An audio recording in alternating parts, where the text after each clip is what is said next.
அனைவருக்கும் வணக்கம்.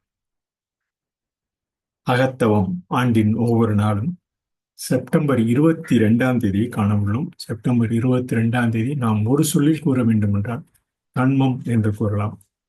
எல்லா சலனமும் உள்ளிருந்து வருகிறது.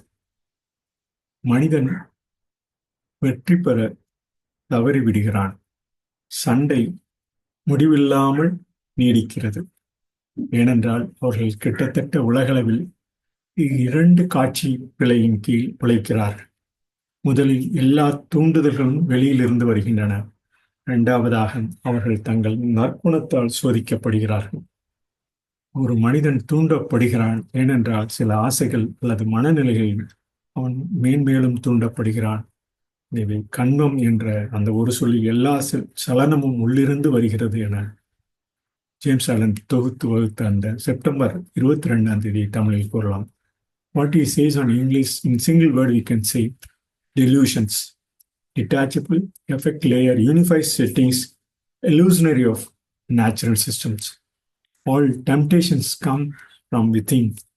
Man failed to conquer and the fight is infinitely prolonged because they labor almost universally under two illusions. First, that all temptations come from without. Second, that they are tempted because of their goodness. The man is tempted because there are certain desires or states of mind which he has come to regard as unholy. In single word, what we can say in acrostic, delusions, detachable, effect, layer, unified settings, illusionary of natural systems in acrostic word. தமிழில் நாம் ஒரு சொல்லில் September 22 James Alan வகுத்து தொகுத்த அந்த பதிவினை கண்மம் என்று கூறலாம்.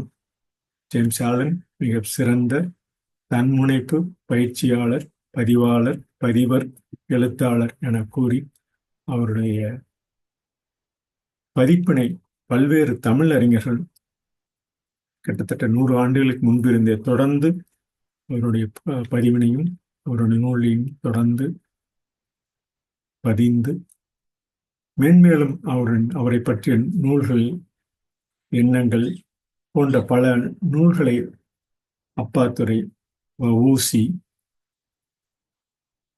மற்றும் உதயமூர்த்தி போன்றோர் தொடர்ந்து அவரை பற்றிய நூல்களை தொடர்ந்து எழுதியுள்ளனர் என கூறி இந்த செப்டம்பர் 22 பதிவினை நிறைவு செய்கிறேன். நன்றி, வணக்கம்.